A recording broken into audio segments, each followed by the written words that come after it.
So hello student, today we are going to derive the equation or the expression for the conservation of mechanical energy during a free fall। यानी कि free fall के दौरान किस तरह एक mechanical energy conserve रहती है और कांस्टेंट रहती है, वो चीज़ आज हम देखने वाले हैं। तो चलिए स्टार्ट करते हैं बिना किसी देरी के।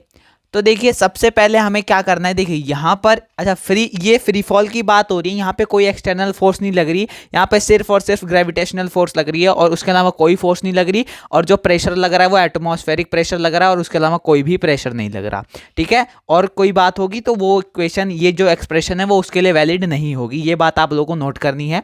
और ये काफ़ी इंपॉर्टेंट है for your boards exam and ये लगभग पिछले 2-3 साल से आ भी रही है। इस बार भी मिड टर्म के फिजिक्स के एग्जाम में आई थी ये डेरिवेशन, वो भी 5 नंबर में। तो आइए स्टार्ट करते हैं। तो देखिए सबसे पहले सपोज कीजिए ये एक बॉल है, ठीक है। सपोज ये एक बॉल है, ये मैंने एक बॉल बना दी। अब ये बॉल अभी किसी हाइट पर है, तो ये मैं इस हाइट को ले लेता हूं h, और ये हमारा जो है इट इज सरफेस, यानी कि ये जो है ये हमारा ग्राउंड है, ठीक है। अब ये बॉल किसी h हाइट पर है। अब उसके बाद इसको हम पोजीशन A लेट कर लेते हैं, पोजीशन A। अब उसके बाद थोड़ी देर बाद बॉल यहाँ से होते होते ये किसी पोजीशन B पर आ गई, ठीक है। अभी बॉल यहाँ पे आ गई पोजीशन B से आफ्टर टी टाइम पे, तो यहाँ पे पोजीशन B। अब उसके थोड़ी देर बाद और ये बॉल आकर फाइनली ज़मीन को यानी कि ग्राउंड को टच कर गई, ठीक है। तो अब बॉल पहले पोजीशन A पर थी, फिर B पर थी, फिर ग्राउंड पर आ गई, ये हमारी पोजीशन C हो गई, ठीक है। अब यहाँ से इसने यहाँ तक का जितना डिस्टेंस ट्रेवल करा वो हो गया हमारा x, और यहाँ से जितना इसने यहाँ तक का डिस्टेंस ट्रेवल करा इट विल बी h में से x को माइनस कर देंगे तो ये वाला हमारा डिस्टेंस आ जाएगा, ठीक है। इतनी चीज़ें आई होप आप सभी को समझ आ रही होंगी क्लियरली। अब यहाँ पे इसके आगे हमें क्या करना है, हमें इसके आगे टोटल एनर्जी का फॉर्मूला लगाना है। तो सबसे पहले लिखेंगे यहाँ पर 1 एट पोजीशन ए, यानी कि पोजीशन ए पर यहाँ पे हमें टोटल एनर्जी पहले निकालनी है। अब एक चीज मैं आपको बता दूं, टोटल एनर्जी क्या होती है, पोटेंशियल एनर्जी प्लस में काइनेटिक एनर्जी। तो यहाँ पर जब हाइट पे है बॉल तो अब इसकी वेलोसिटी यहाँ पर 0 होगी, ये मैं लिख देता हूँ v इक्वल्स टू 0, क्योंकि अभी तो छोड़ी नहीं है ना, अभी मैंने ऐसे पकड़ के रखा है, ये मार्कर है मैंने इसको ऐसे पकड़ के रखा है, अभी छोड़ा नहीं है, तो क्या इसमें कोई वेलोसिटी है नहीं, लेकिन हाइट इसकी अभी मैक्सिमम है, तो इसकी जो पोटेंशियल एनर्जी होगी वो सबसे ज़्यादा होगी और काइनेटिक एनर्जी क्या हो जाएगी, 0 हो जाएगी। ये मैं आपको करके दिखाता हूँ कैसे होगा अभी। तो यहाँ पे वेलोसिटी 0 हो गई और h हाइट पर है। अब एट पोजीशन A पे अगर हमें टोटल एनर्जी निकालनी है, एट पोजीशन A पे total energy eight position A, आप फुल में भी लिख सकते हैं, मैं शॉर्ट में ही लिख रहा हूँ, जल्दी हो जाएगा इससे। तो यहाँ पर लिखेंगे potential energy eight A plus में काइनेटिक एनर्जी एट A, ठीक है। अब पोटेंशियल एनर्जी क्या होता है, पोटेंशियल एनर्जी होता है mgh। तो मास m ही ले लेते हैं हम, ग्रेविटेशनल कांस्टेंट है, ठीक है, ग्रेविटी g, और हाइट जो है वो अभी h ही है, तो ये हो जाएगा mg और h, ठीक है। पोटेंशियल एनर्जी तो mgh ही हो जाएगी हमारी। अब इसके आगे हम निकालते हैं काइनेटिक एनर्जी।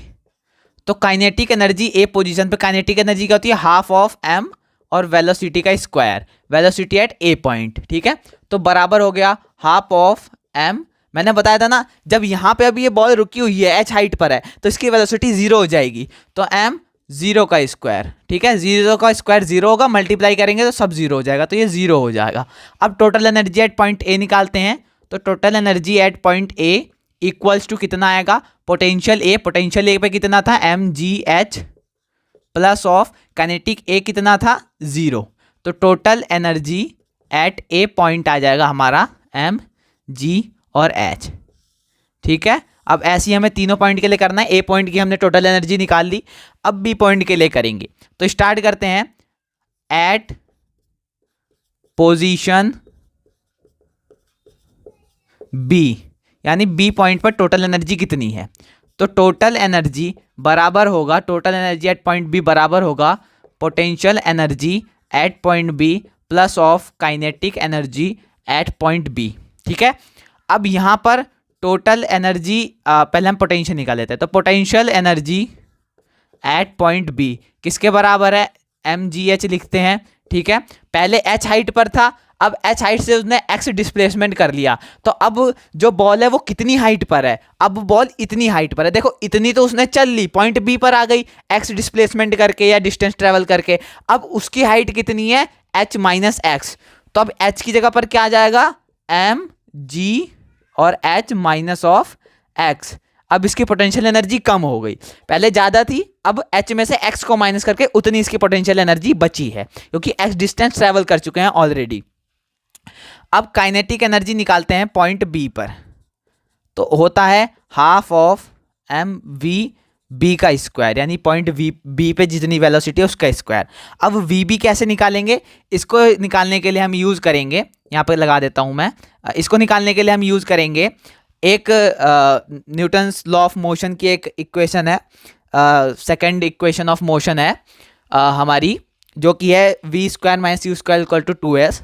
ठीक है, तो यहाँ पर लगाएंगे वी बी है, ठीक है, तो वी बी का स्क्वायर माइनस ऑफ यू यानी कि इनिशियल वेलोसिटी कितनी थी 0, ठीक है, तो यहाँ पर 0 का स्क्वायर बराबर हो जाएगा 0 का स्क्वायर इक्वल्स हो जाएगा 2as के, ठीक है, तो वी बी का स्क्वायर 0 का 0 तो कुछ नहीं होगा, और 2 एक्सीलरेशन क्या लग रहा है यहाँ पे ग्रेविटी, और s कितना है x, तो यहाँ पर ही हो जाएगा x 2gx, ठीक है, क्योंकि उसने कितने डिस्टेंस ट्रेवल करा x ना, तो यहाँ पर x आ जाएगा, तो ये हो गया vb। अब इसको हमें यहाँ पर पुट कर देंगे, तो इसको put in kinetic energy of b, तो ये क्या हो जाएगा kinetic energy of b equal हो जाएगा half of m V B का स्क्वायर क्या था 2gx, 2 से 2 कटेगा तो ये हो जाएगा mgx, ठीक है। अब टोटल एनर्जी निकाल लेते हैं, पोटेंशियल एनर्जी हमारी ये थी और काइनेटिक एनर्जी ये आ गई, दोनों को यहाँ पे प्लस करते हैं, तो total energy at point B कितना हो जाएगा, पोटेंशियल एनर्जी कितनी आई थी mg, इसको मल्टीप्लाई करके लिख देते हैं h minus of mgx plus of mgx से कट गया, तो total energy at point B बराबर है mgh के, ठीक है, जो कि हमारी पॉइंट ए पर भी आई थी, ये मैंने डब्बा बंद कर दिया। अब सेकंड यहाँ पर हम निकालते हैं total energy at point C, यानी कि इस पॉइंट पर अब कितनी एनर्जी है, तो यहाँ पर देखेंगे total energy at point C किसके बराबर होगा, potential energy at point C plus kinetic energy at point C, ठीक है, इतना सभी को समझ आ गया। अब देखते हैं कि यहाँ पर potential energy at point C कितना होगा, देखो potential energy at point C mgh के बराबर होगा, ठीक है, तो mg तो वैसे का वैसा रहेगा, मास तो मास है और ग्रेविटेशन लग रही है, लेकिन अब यहाँ पर देखते हैं कोई हाइट बची है तो ग्राउंड से टच हो गई, तो हाइट क्या हो गई इसकी 0, जब हाइट 0 होगी तो 0 पुट करेंगे, जब 0 पुट करेंगे तो पूरी जो है potential energy it will be 0, यानी पोटेंशियल एनर्जी यहाँ पे कुछ नहीं बची। अगर ये मान लो ये ग्राउंड है, मेरा हाथ सपोज ये ग्राउंड है, यहाँ पर मैंने मार्कर रख दिया, अब इस पर कोई हाइट नहीं है, ठीक है, ये मेरे हाथ पे रखा हुआ है, इस पर कोई हाइट नहीं है, तो ये कहीं जाएगा, इसको छोड़ूंगा मैं, मान लो ये देखो ऐसा पकड़ रखा है, मैंने छोड़ भी दिया, तो कहीं जाएगा ये, क्यों, क्योंकि इसके पास कोई पोटेंशियल एनर्जी ही नहीं है, इसके पास कोई हाइट ही नहीं है, तो दैट्स इट, यहाँ पे 0 पोटेंशियल एनर्जी हो जाएगी। अब आगे करते हैं kinetic energy at point C half of M v C square, यानी सी पॉइंट पर कितनी वेलोसिटी होगी, सबसे ज़्यादा वेलोसिटी पॉइंट सी पर ही होगी, क्योंकि जस्ट हिटिंग, ग्राउंड को हिट करने से पहले की बात हो रही है, हिट करने के बाद तो 0 ही हो जाएगी। तो इसे भी सेम इक्वेशन से निकालेंगे, तो ये क्या इक्वेशन हमने लगाई, v square minus of u square बराबर है 2as के, तो वी सी का स्क्वायर माइनस ऑफ यू कितना था इनिशियल हमें पता है 2, और अब ए एक्सीलरेशन क्या है g है, अब इसने कितना डिस्टेंस ट्रेवल कर दिया, पॉइंट ए से पॉइंट सी का कितना डिस्टेंस है, ये और ये पूरा कितना है h, तो पूरा इसने कितना ट्रेवल कर लिया h, यानी हाइट के जितना, तो 2gh, ठीक है, तो वी सी का स्क्वायर 2gh के बराबर आ गया, ठीक है, इसको इसमें पुट कर देंगे, तो kinetic energy at point C half of m 2gh, 2 से 2 कट गया, तो kinetic energy at point C is mgh। अब देखते हैं total energy at point C, potential energy कितनी थी 0 प्लस ऑफ mgh एच, ठीक है। तो total energy at point C is mgh, ठीक है। आई होप आप सभी को इतना समझ आ गया होगा, ठीक है। अब ये देखो, कुछ नोटिस करा, पॉइंट ए पे भी mgh, पॉइंट बी पे भी mgh और पॉइंट सी पे भी mgh। क्या पढ़ रहे हैं हम?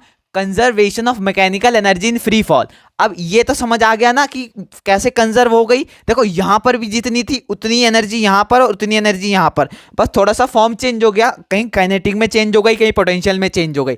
लेकिन एक फ्री फॉल में बिना किसी एक्सटर्नल प्रेशर ग्रेविटी के अंडर में अगर कोई चीज फेंकते हैं तो उसकी जो मैकेनिकल एनर्जी होती है इट विल बी कंजर्व्ड। तो यहां पे लिखेंगे मैकेनिकल एनर्जी ए बराबर मैकेनिकल एनर्जी बी बराबर मैकेनिकल एनर्जी सी। तो देखो यहां पे तीनों इक्वल हो गया, ठीक है। यहां लिखेंगे hence in free fall mechanical energy is conserved, यानी कंजर्व रहती है, ठीक है। आई होप आप सभी को समझ आया होगा, एक बार देख लीजिए, कॉपी में नोट कर लीजिए। तो मिलते हैं अगली किसी नई वीडियो में। Thank you so much for watching.